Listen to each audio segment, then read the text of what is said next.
दोस्तों, भारत की वैज्ञानिक संस्था इसरो द्वारा एक रिपोर्ट आपने ज़रूर देखी होगी। हर कोई उसका स्टेटस लगा रहा है और उसमें दिखाया जा रहा है कि राजस्थान में मीथेन जो गैस है, सबसे जहरीली गैस, जिसका प्रभाव बहुत ज़्यादा ओज़ोन परत पर पड़ता है और आसपास के वातावरण को बेहद गर्म कर देता है।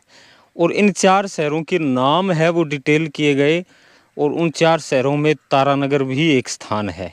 इसरो जो भारत की वो संस्था है जो वैज्ञानिक पद्धति को बढ़ावा देती है और अंतरिक्ष में अनेकों प्रकार के प्रयोग वो करते रहते हैं। जितने भी अंतरिक्ष में भेजे गए यान है वो इसरो द्वारा भेजे गए हैं। इसरो में भारत के शक्तिशाली वैज्ञानिक काम करते हैं और उन्हीं के द्वारा एक रिपोर्ट है वो जारी की गई कि मीथेन गैस के उत्सर्जक चिड़ावा तारानगर सहित 4 है जो राजस्थान के लिए खतरा है। दोस्तों, तारानगर के लिए वो जो नाम है वो दिखाया गया, जिसके बारे में मैं आपको बता दूं। दोस्तों, राजस्थान में मीथेन गैस की बड़ी 3 उत्सर्जक साइट हैं, जिसमें से बाड़मेर, जैसलमेर, तारानगर और चिड़ावा है। दोस्तों, तारानगर और चिड़ावा दोनों बराबर हैं। 589 किलोग्राम मीथेन गैस हर घंटे उत्सर्जित करती हैं, तो ये बड़ा आंकड़ा है। और यहीं बाड़मेर, जैसलमेर की कहें तो 1476 और 932 किलोग्राम प्रति घंटा मीथेन गैस है वो उत्सर्जित कर रहे हैं। तारानगर का जो स्थान है वो SW भूतिया है और जिस स्थान का नाम SW भूतिया है वहीं पर मैं मौजूद हूँ। और ठीक इसी जंगल के बगल में वो भूतिया नाम का स्थान है जहाँ पर मीथेन गैस, जहाँ पर मैं अभी जाकर आया था, खड़ा रहना भी दुर्लभ है। दोस्तों, बिना किसी सेफ्टी के आप वहाँ खड़े नहीं रह सकते। कारण क्या है? कारण है शहर का कचरा, कचरे को जलाया जाना और मरने वाले पशुओं को यहाँ सीधा डाल देना। तो दोस्तों, इतना गंदा सिस्टम बना दिया भूतिया क्षेत्र को, जो कभी गांव हुआ करता था और एक पुराना ऐतिहासिक जोहड़ा भी है। एक तालाब है जो अब तो खाली है, लेकिन वो ऐतिहासिक है, वो तो आया गया ही हो गया। लेकिन नगर पालिका कह लीजिए या किसी और की वजह से उस क्षेत्र को कचरा घर बनाया गया और उस कचरे को जलाना शुरू कर दिया गया।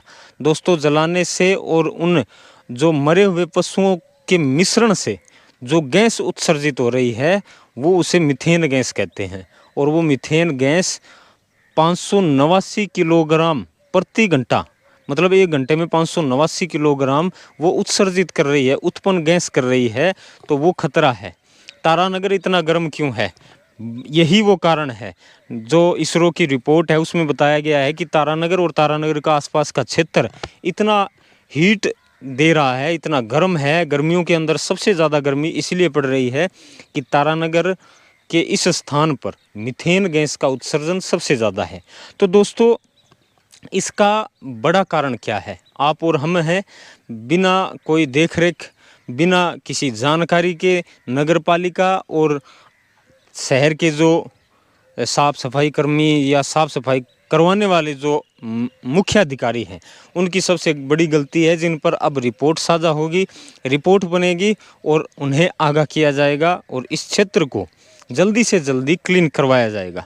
दोस्तों, मीथेन गैस, पॉलीथीन से संबंधित जितने भी प्रोडक्ट होते हैं उनके जलाने और उसी मिश्रण में जैसे पशु हैं, पक्षी हैं या और अन्य गंदगी जो शहर की जो नालों द्वारा गंदगी आती है, उसके मिश्रण से अधिक समय तक पड़े रहने के कारण जो गैस उत्पन्न होती है उसे मीथेन गैस कहते हैं।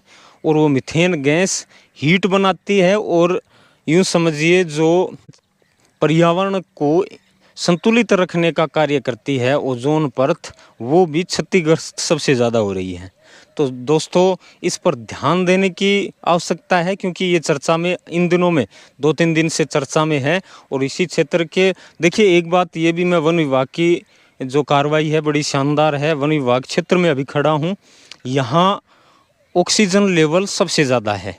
मैं एक जंगल के अंदर खड़ा हूँ, मेरे आसपास रोजड़े, हिरण, खरगोश सब यहाँ से आराम से गुजर रहे हैं। मैं आपको रास्ते में दिखाऊंगा, तो बड़े आराम से वो गुजर रहे हैं। और इतना शानदार ये चित्र बना दिया गया भूतिया के बगल में ही, जो उस गैस से लड़ने की कोशिश कर रहा है, लेकिन गैस का लेवल ज़्यादा है। तो दोस्तों, आज का जो वीडियो है, आज की जो जानकारी है, इस क्षेत्र में ग्राउंड रिपोर्ट में आपको दिखाने की कोशिश कर रहा हूँ। वहाँ जाने की मेरी हिम्मत नहीं, क्योंकि उस गैस के पास जाने से मेरे अंदर कितनी क्षति हो सकती है आप समझ सकते हैं। तो आसपास का जो क्षेत्र है वो कितना दूषित है, इस पर ध्यान देने योग्य बात है। और आज का वीडियो आपको कैसा लगा कमेंट के अंदर राय ज़रूर दीजिए। नए हैं तो हमारे चैनल को ज़रूर सब्सक्राइब कीजिए।